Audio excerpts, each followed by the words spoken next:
तो आज की जो क्लास है काफ़ी महत्वपूर्ण होने वाली क्लास, क्योंकि जो पद हम लोग डिस्कस करने जा रहे हैं आज, जो संवैधानिक पद हम डिस्कस करने जा रहे हैं, बड़ा ही महत्वपूर्ण है। वो हम लोग बात करने जा रहे हैं भारत के प्रधानमंत्री के बारे में। सबसे शक्तिशाली पद है। डॉक्टर भीमराव अंबेडकर ने तो ये तक कहा था कि अगर मैं भारत के संविधान की तुलना अमेरिका के संविधान से करूं और एक शक्तिशाली पद मैं ढूंढना चाहूं तो भारत का प्रधानमंत्री और अमेरिका का राष्ट्रपति, ये दोनों बराबर के पद हैं। ठीक है, अलग अलग विद्वानों ने अलग अलग अपने मत दिए हैं इस पद के बारे में। हम लोग डिस्कस करने जा रहे हैं प्रधानमंत्री के बारे में। देखिए, प्रधानमंत्री की हम बात करें सबसे पहले तो आपको दो आर्टिकल सबसे पहले याद होने चाहिए। एक आर्टिकल आपको याद होना चाहिए 74 और एक आपको आर्टिकल याद होना चाहिए 75। 74 आर्टिकल ये कहता है कि राष्ट्रपति को सलाह देने के लिए, परामर्श देने के लिए और राष्ट्रपति की सहायता के लिए एक मंत्री परिषद होगी और उस मंत्री परिषद का जो मुखिया होगा वो कौन होगा? प्रधानमंत्री होगा। ठीक है, एक मंत्री परिषद होगी और इस मंत्री परिषद का जो मुखिया होगा वो कौन होगा? पीएम होगा, अर्थात प्रधानमंत्री होगा। अब ये मंत्री परिषद किसको सलाह देगी? ये सलाह देगी राष्ट्रपति को। बात ये आती है कि मंत्री परिषद ने राष्ट्रपति को जो सलाह दी, क्या वो सलाह राष्ट्रपति मानेगा? ठीक है, या नहीं मानेगा? ऐसा हुआ 42वें संविधान संशोधन में।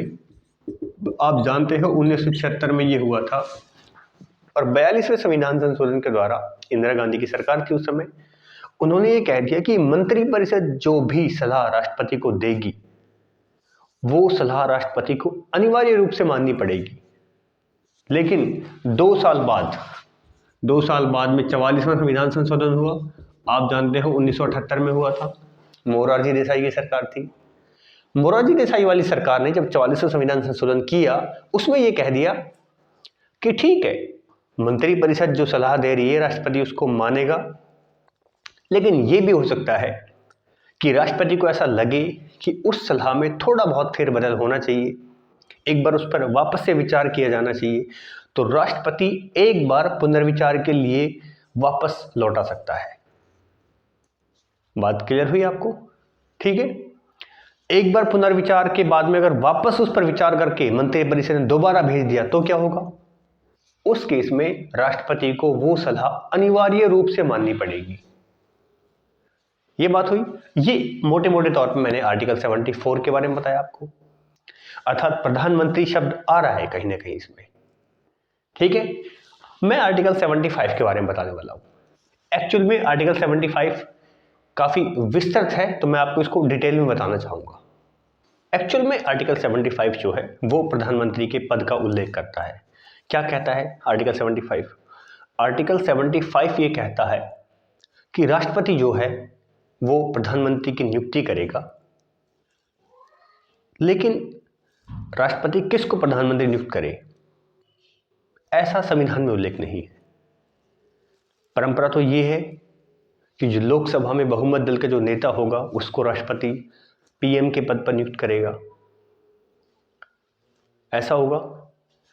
तो राष्ट्रपति ने प्रधानमंत्री को नियुक्त किया, उसको शपथ दिलाई और प्रधानमंत्री ने जो सलाह दी राष्ट्रपति को, जो लिस्ट बना करके दी अन्य मंत्रियों की, वो राष्ट्रपति ने चुन दिए। मतलब समझे कि पीएम को चुन लिया राष्ट्रपति ने और पीएम ने सलाह दी राष्ट्रपति को कि इनको आपको चुनना है, इनको मेरे मंत्रिमंडल में शामिल करना है, तो राष्ट्रपति उन्हीं को शामिल करेगा। अर्थात अन्य मंत्रियों की नियुक्ति पीएम पर डिपेंड हो रही है। बात समझ में आई? अब राष्ट्रपति किसी को भी उठा करके पीएम बना दे, प्रैक्टिकली ऐसा भी संभव नहीं है। तो सामान्य अवधारणा ये रही है कि लोकसभा में जो बहुमत दल का नेता होगा वो प्रधानमंत्री बनेगा। लोकसभा में जो सबसे बड़ा दल है जिसने बहुमत हासिल कर लिया है वो बनेगा। जैसे कि फिलहाल लोकसभा में जो सीट है वो 543 है।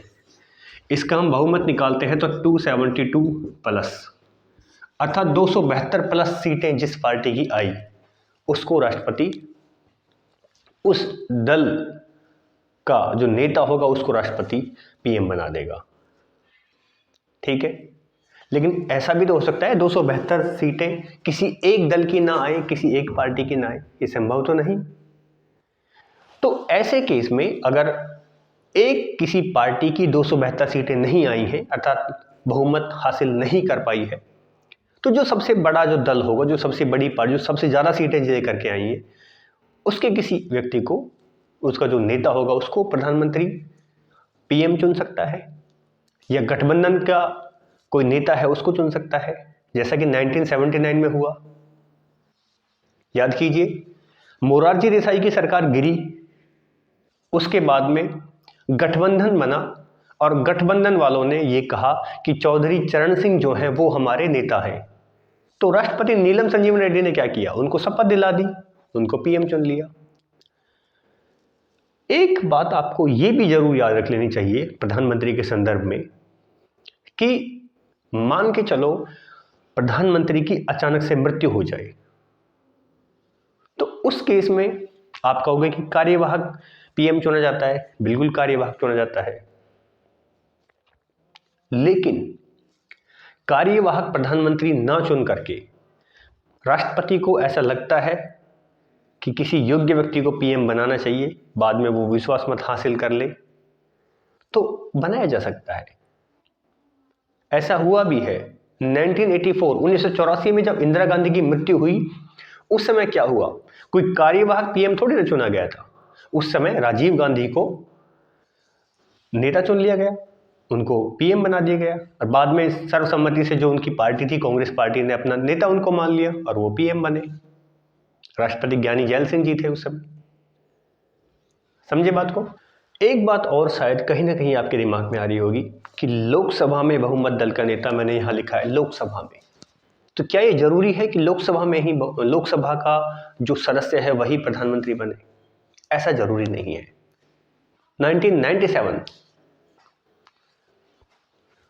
1997 में सुप्रीम कोर्ट ने यह कहा कि प्रधानमंत्री जो है वो किसी भी दल का सदस्य हो सकता है, और ये भी हो सकता है वो किसी भी सदन का सदस्य ना हो, ना ही वो राज्यसभा का सदस्य हो, ना ही वो लोकसभा का सदस्य हो, तो भी वो पीएम बन सकता है, बशर्ते कि उसको 6 माह के अंदर अंदर किसी न किसी एक सदन की सदस्यता हासिल करनी पड़ेगी। ठीक है, मान चलो कोई व्यक्ति है, वो ना तो लोकसभा का सदस्य है, ना ही वो राज्यसभा का सदस्य है, तो उसको भी प्रधानमंत्री बनाया जा सकता है। प्रधानमंत्री उसको बना दिया, फिर उसको कहा जाएगा कि 6 माह के अंदर अंदर आपको या तो राज्यसभा का सदस्य बनना पड़ेगा या फिर लोकसभा का सदस्य बनना पड़ेगा। और राज्यसभा के संदर्भ में तो मैं आपको बता दूं ये बात, संविधान साफ ये कहता है कि प्रधानमंत्री किसी भी सदन का सदस्य हो सकता है। तो लोकसभा की कहानी तो आप लोग जानते हो पहले से ही, आपको मैं बता देता हूं यहाँ पे। 1966 में क्या हुआ था, 1966 में इंदिरा गांधी, आईजी मैंने शॉर्ट में लिखा है, वो राज्यसभा की सदस्य थी जब वो पीएम बनी, ये राज्यसभा सदस्य रहे हैं। 1996 में देवगौड़ा, HD देवगौड़ा पीएम बने, वो भी राज्यसभा के सदस्य थे। 2004 में डॉक्टर मनमोहन सिंह, उसके बाद 2009 में वापस से मनमोहन सिंह, ये सभी के सभी जो प्रधानमंत्री हैं वो लोकसभा के सदस्य नहीं थे, राज्यसभा के सदस्य थे। एक बात तो तस्वीर आपको साफ हो गई होगी कि प्रधानमंत्री लोकसभा का ही सदस्य हो ऐसा कोई अनिवार्य नहीं है, वो राज्यसभा का सदस्य भी हो सकता है।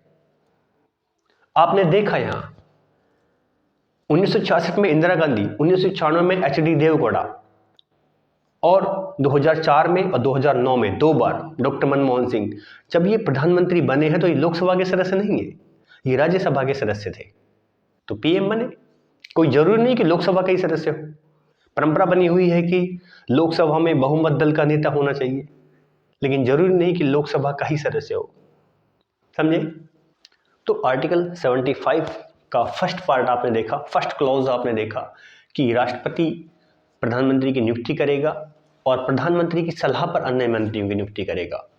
एक संविधान संशोधन हुआ 91वां संविधान संशोधन 2003 में हुआ ये। इसमें इस आर्टिकल 75 के फर्स्ट क्लॉज में दो भाग जोड़े गए, एक कै और एक खे। एक कै और खे क्या कहते हैं ये समझिए।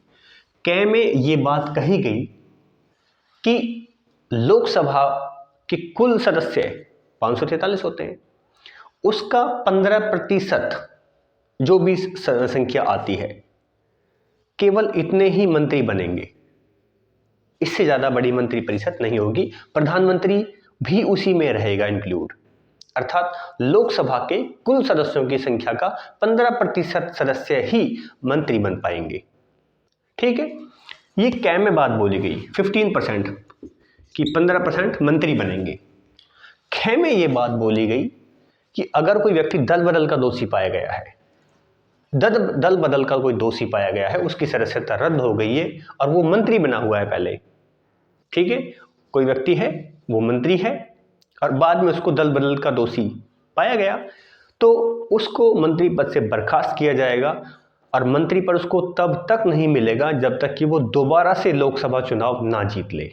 अर्थात दोबारा लोकसभा चुनाव होगा, दोबारा से उपचुनाव होगा उस सीट पर, तब तक वो मंत्री नहीं बन पाएगा दोबारा। ये दो बात इसमें कही गई। ये फर्स्ट क्लॉज आपने देखा आर्टिकल 75 का। आर्टिकल 75 का जो सेकंड क्लॉज है, जो सेकंड पार्ट है, वो ये कहता है कि मंत्री परिषद में जितने भी सदस्य हैं अर्थात जो मंत्री हैं, वो राष्ट्रपति के प्रसाद पर्यंत अपने पद पर बने रहेंगे और इस मंत्री परिषद में पीएम भी इंक्लूडेड है, अर्थात राष्ट्रपति के प्रसाद पर्यंत होने की बात हुई है। लेकिन ये नहीं है कि राष्ट्रपति के मन में आया प्रधानमंत्री को हटा दिया, राष्ट्रपति के मन में आया मंत्री को हटा दिया, ऐसा नहीं है। ऐसा इसलिए नहीं है कि जब तक लोकसभा में विश्वास मत है प्रधानमंत्री के पास में, तब तक राष्ट्रपति उसको पद से नहीं हटा सकते, हालांकि है वो राष्ट्रपति के ही प्रसाद पर्यंत। ये सेकंड क्लॉज कहता है आर्टिकल 75 का। थर्ड क्लॉज ये कहता है कि जो मंत्री परिषद है वो सामूहिक रूप से लोकसभा के प्रति उत्तरदायी होगी और व्यक्तिगत रूप से राष्ट्रपति के प्रति। जो थर्ड क्लॉज है उसकी बात बताने वाला हूं आपको कि जो मंत्री परिषद, ये मैंने COM लिखा है, काउंसिल ऑफ मिनिस्टर्स, इसी को बोलते हैं मंत्री परिषद। जो मंत्री परिषद होगी वो लोकसभा के प्रति उत्तरदायी होगी। जो फोर्थ पार्ट है वो शपथ का उल्लेख करता है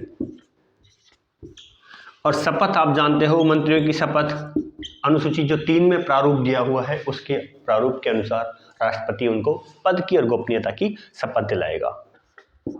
फिफ्थ पार्ट ये कहता है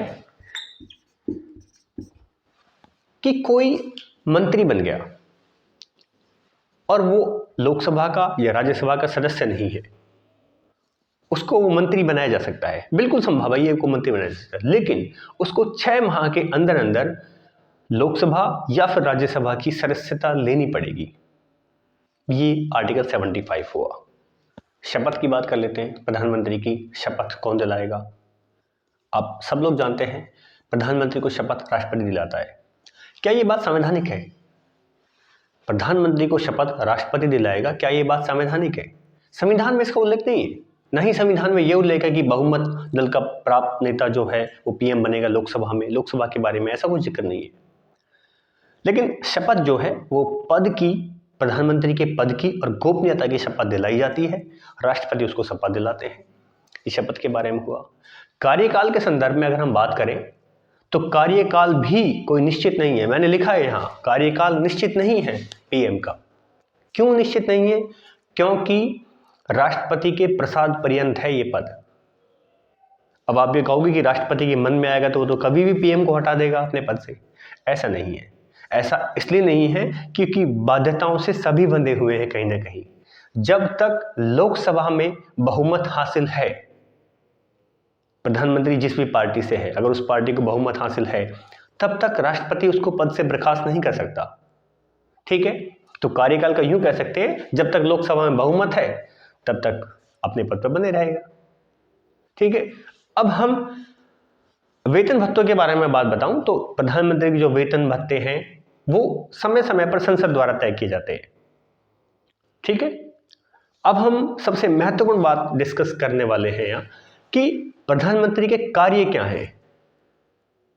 ठीक है, तो अलग अलग विद्वानों ने अपने अपने विचार पेश किए हैं। सर विलियम हार्डकोर्ट ने तो ये कहा है कि प्रधानमंत्री एक चंद्रमा के समान है और उसके आसपास तारे हैं। ठीक है, जेनिंग्स ने यह तक कहा है कि राष्ट्रपति सूर्य के समान है और उसके चारों तरफ अन्य, जैसे सूरज के चारों तरफ अन्य ग्रह होते हैं, ऐसे ही जो धुरी है शासन व्यवस्था की वो प्रधानमंत्री के इर्द गिर्द घूमती है। ठीक है, कार्य की बात करते हैं। प्रधानमंत्री के कार्य क्या क्या हो सकते हैं। प्रधानमंत्री की जो शक्तियां हैं या यूं कहें प्रधानमंत्री के जो कार्य हैं उसको मैं आपको 3 संदर्भ में बताना चाहूंगा। एक संदर्भ कि मंत्री परिषद के संदर्भ में उसके क्या कार्य है, दूसरी बात राष्ट्रपति के संदर्भ में उसके क्या कार्य है, तीसरी संसद के संदर्भ में उसके क्या कार्य है। 3 मैंने आपको एंगल बताए हैं इसकी शक्तियों का उल्लेख करने के लिए, इसकी पावर्स को समझने के लिए। पहली बात मैं बात बताने वाला हूं आपको मंत्री परिषद के संदर्भ में क्या कार्य है। आप ऐसे मान के चलो, प्रधानमंत्री को चुन लिया राष्ट्रपति ने, जाहिर सी बात है अन्य मंत्रियों की जो नियुक्ति होगी वो प्रधानमंत्री की सलाह पर ही राष्ट्रपति अन्य मंत्रियों की नियुक्ति करेगा। एक बात तो ये क्लियर हुई, अर्थात किस मंत्री को कौन सा विभाग देना है, मंत्रालयों का आवंटन करना, कौन से मंत्री को पर्यावरण मंत्री बनाना है, किसको जल शक्ति मंत्रालय देना है, किसको शिक्षा मंत्रालय देना है, किसको स्वास्थ्य मंत्रालय देना है, ये सारी बातें पीएम के ऊपर निर्भर करती हैं। पीएम आवंटित करेगा और उसमें फेरबदल भी कर सकता है। आपने देखा है मंत्रिमंडल में फेरबदल होता है कई बार। स्वास्थ्य मंत्री को शिक्षा विभाग दे देते हैं, शिक्षा विभाग वाले मंत्री को पेट्रोलियम का विभाग दे देते हैं। ऐसी चेंजिंग जो होती है वो सारी प्रधानमंत्री करता है। ठीक है, एक बात ये हुई। दूसरी बात, जो मंत्रिपरिषद की जो बैठक होगी, मंत्रिमंडल की जो बैठक होगी, उन बैठकों की अध्यक्षता कौन करेगा? प्रधानमंत्री करेगा। बड़ा ही शक्तिशाली पद है, एक महत्वपूर्ण पद है प्रधानमंत्री का अपने आप में। और किसी मंत्री का त्यागपत्र देना है, किसी मंत्री के काम से अगर पीएम खफा है और वो उससे त्यागपत्र लेना चाहता है तो राष्ट्रपति को सिफारिश करेगा कि आप इसका त्यागपत्र मांगो। तो ये भी पीएम के ऊपर डिपेंड कर रहा है। हालांकि त्यागपत्र दिया जाएगा राष्ट्रपति को, लेकिन वो सिफारिश कर सकता है, राष्ट्रपति को कह सकता है कि आप इनका त्यागपत्र लीजिए, इनके काम से मैं खुश नहीं हूं। ठीक है, और मंत्रालयों का आवंटन बताया मैंने। एक और महत्वपूर्ण बात मैंने कहा, आर्टिकल 74 ये कहता है कि राष्ट्रपति को सलाह देने के लिए, उसकी सहायता करने के लिए एक मंत्रिपरिषद होगी जिसका मुखिया प्रधानमंत्री होगा। ठीक है, तो उसका मुखिया है, पूरे मंत्रिपरिषद का वो मुखिया है। अगर प्रधानमंत्री ने अपने पद से इस्तीफा दे दिया तो उसके इस्तीफे देने के बाद में हो सकता है मृत्यु हो जाए किसी कारण से, या किसी कारण से उसको इस्तीफा देना पड़ जाए बीच में ही, पूरा कार्यकाल हुए बिना ही, तो जो बाकी के जो मंत्री हैं वो खुद ही बर्खास्त हो जाएंगे। अर्थात प्रधानमंत्री के इस्तीफे देने से मंत्रिमंडल खुद ही बर्खास्त हो जाएगा, यूं कहीं मंत्रिपरिषद खुद ही विघटित हो जाएगी। जबकि कोई अन्य मंत्री है कोई, वो त्यागपत्र दे तो ऐसा नहीं है। वो अगर त्यागपत्र कोई मंत्री देता है तो प्रधानमंत्री का ये कर्तव्य है कि उस रिक्त पद पर, उस रिक्त मंत्रालय में किसी और मंत्री की नियुक्ति वो कर सकता है। तो आपने ये बात समझी कि कहीं ना कहीं एक महत्वपूर्ण धुरी का काम कर रहा है प्रधानमंत्री। ठीक है, ये तो बात हुई सारी की सारी मंत्री परिषद के संदर्भ में। अब मैं आपको बताने वाला हूं राष्ट्रपति के संबंध में क्या क्या कार्य है। इसका मैं आपको सही मायने में बताऊं तो आपको इसमें एक आर्टिकल याद होना चाहिए। आर्टिकल 78 में ये सारी बात जिक्र किया हुआ है। आर्टिकल 78 ये कहता है कि प्रधानमंत्री राष्ट्रपति को देश की प्रशासनिक व्यवस्था के बारे में, देश की शासन व्यवस्था के बारे में जानकारी देगा। ये प्रधानमंत्री का कर्तव्य है। वो राष्ट्रपति को बताएगा कि ऐसे ऐसे प्रशासन चल रहा है, ये काम हमने किया है। ठीक है, दूसरी बात, विधि निर्माण के संदर्भ में प्रधानमंत्री राष्ट्रपति को बताएगा। ठीक है, एक और महत्वपूर्ण बात, कोई राष्ट्रपति किसी विषय पर मंत्रिमंडल में चर्चा कराने चाहते हैं तो वो प्रधानमंत्री को इस बात के बारे में बोलेंगे। किसी लंबित विधेयक के बारे में, सपोज करो कोई बिल है, वो बिल पास नहीं हुआ है या एक सदन से पास हो चुका है, दूसरे सदन में वो पास नहीं हो पा रहा है, लंबित पड़ा हुआ है, पेंडिंग पड़ा हुआ है, तो उस पेंडिंग बिल के रिगार्डिंग या उस लंबित विधेयक के बारे में राष्ट्रपति प्रधानमंत्री को कह सकते हैं कि आप इसकी जो संसद है उसमें चर्चा कराइए, उसमें विचार विमर्श कराइए। देश में कुछ महत्वपूर्ण संवैधानिक पद जैसे कि भारत का नियंत्रक महालेखा परीक्षक, यूपीएससी के अध्यक्ष, वित्त आयोग के अध्यक्ष और इनके सदस्य, इनकी नियुक्ति आप जानते हो राष्ट्रपति करेगा। लेकिन राष्ट्रपति किसको नियुक्त करे, इसकी सिफारिश भी प्रधानमंत्री राष्ट्रपति को करते हैं। अब जो बचा हुआ है वो है संसद के संबंध में उसकी शक्तियां क्या क्या है। संसद के संबंध में कहूं या फिर इसको भी आप राष्ट्रपति के साथ कनेक्ट कहीं ना कहीं कर सकते हो, वो बताऊंगा आपको। संसद के संबंध में वो राष्ट्रपति को संसद का सत्र आहूत करने के बारे में या सत्रावसान करने के बारे में सिफारिश कर सकता है। सत्र आहूत करना, सत्र बुलाना, सत्रावसान सत्र समाप्ति की घोषणा करना, तो इस बात के बारे में राष्ट्रपति को परामर्श दे सकता है प्रधानमंत्री। लेकिन ध्यान रखना चाहिए, सत्र को स्थगित करने की जो शक्ति है वो संबंधित सदन के अध्यक्ष के पास में है। अगर लोकसभा में कोई सत्र चल रहा है तो लोकसभा अध्यक्ष उसको स्थगित करेगा, ठीक है। सत्र आहूत करना, सत्र का अवसान करना, ये राष्ट्रपति, स्थगित करना, उसको पोस्टपोन करना, ये केवल और केवल संबंधित सदन के अध्यक्ष के पास में ही पावर होती है, ठीक है। ये शब्द जो है वो काफी कंफ्यूज करने वाले होते हैं, इसलिए मैं आपको वापस से रिमाइंड कराना चाह रहा हूं, ठीक है। एक ये बात आपकी क्लियर हुई। और प्रधानमंत्री किसी भी समय लोकसभा को विघटित करने का परामर्श दे सकता है। कैसे? लोकसभा को विघटित करने का, ठीक है। जैसे नया चुनाव होगा, ठीक है, तो चुनाव से ठीक पहले लोकसभा विघटित होगी तो उसके संबंध में भी वो परामर्श राष्ट्रपति को दे सकता है। कुछ अन्य कार्यों के बारे में बताता हूँ, काफी महत्वपूर्ण है, कई बार क्वेश्चन भी आए हुए हैं इसी पोर्शन से, तो चीजें हमें ये भी स्किप नहीं करनी चाहिए। कुछ आयोग, जैसे कि पहले इसका नाम योजना आयोग था, अभी इसको नीति आयोग बोलते हैं, ठीक है। नीति आयोग का अध्यक्ष भी प्रधानमंत्री होता है। राष्ट्रीय विकास परिषद, ठीक है, इसका अध्यक्ष भी प्रधानमंत्री होता है। अंतर्राज्यीय परिषद, यानी दो राज्यों के बीच में कोई विवाद चल रहा है, उस विवाद को सॉल्व करने के लिए जो ये अंतर्राज्यीय जो परिषद बनाए जाते हैं, ठीक है, उनको सॉल्व करने, उसका अध्यक्ष भी कौन होगा? प्रधानमंत्री। राष्ट्रीय जल संसाधन परिषद, इसका भी प्रधानमंत्री। सत्ताधारी जो दल होगा उसका नेता होता है, केंद्र सरकार का मुख्य प्रवक्ता होता है। ये बात तो आपको बेसिक सी बातें आपको पता होंगी, चीजें सारी। तो मोटे मोटे तौर पर अगर बात की जाए तो 3 अनुच्छेद हमें प्रधानमंत्री में याद करने चाहिए। अनुच्छेद 74 जो कि ये कहता है कि राष्ट्रपति को परामर्श देने के लिए, सलाह देने के लिए, सहायता देने के लिए मंत्रिपरिषद होगी, उसका मुखिया जो होगा वो प्रधानमंत्री होगा। अनुच्छेद 75 ये साफ साफ कहता है कि प्रधानमंत्री की नियुक्ति राष्ट्रपति करेगा। उसके बाद अनुच्छेद 77 जो ये कहता है कि जो भारत सरकार की जो कार्यकारी शक्तियां हैं वो किसके नाम से होंगी? कार्यपालिका संबंधी जो शक्तियां हैं, ये जो कार्यपालिका संबंधी जो कार्य है वो राष्ट्रपति के नाम से होंगे। अर्थात राष्ट्रपति नाम मात्र का मुखिया है आर्टिकल 77 में, जबकि वास्तविकता देखी जाए तो कौन है? प्रधानमंत्री है। आर्टिकल 78 में राष्ट्रपति और प्रधानमंत्री के संबंधों का उल्लेख है। कैसे? क्योंकि प्रधानमंत्री राष्ट्रपति को देश की शासन व्यवस्था के बारे में बताएगा, प्रधानमंत्री राष्ट्रपति को देश की विधायी जो प्रक्रिया चल रही है उसके बारे में जानकारी देगा। और आगे आर्टिकल 78 ये कहता है कि अगर किसी लंबित विधेयक के संबंध में राष्ट्रपति को ऐसा लगता है कि इसके विषय में चर्चा होनी चाहिए मंत्रिपरिषद में, तो प्रधानमंत्री को बुला करके वो इस संबंध में कह सकता है, ठीक है। तो ये सारी बातें हमने प्रधानमंत्री के संबंध में पढ़ी है। आज मैं आपको ये बताने वाला हूँ ऐसे मुख्यमंत्री जो बाद में प्रधानमंत्री बने हैं।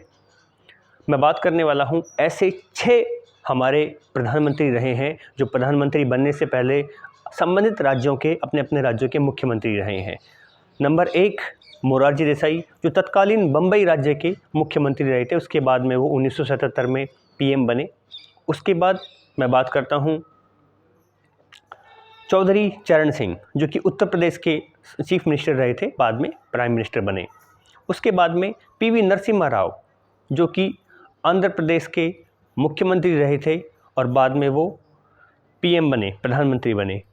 उसके बाद में वीपी सिंह, विश्वनाथ प्रताप सिंह, जो उत्तर प्रदेश के सीएम रहे थे और बाद में प्रधानमंत्री बने। उसके बाद में एचडी देवगौड़ा, जो कर्नाटक के मुख्यमंत्री थे और बाद में वो भारत के प्रधानमंत्री बने। और वर्तमान में मुझे बताने की आवश्यकता नहीं है, आप 2014 से लेकर के वर्तमान 2023 तक देख रहे हैं। गुजरात के मुख्यमंत्री रह चुके श्री नरेंद्र मोदी हमारे वर्तमान में प्रधानमंत्री हैं।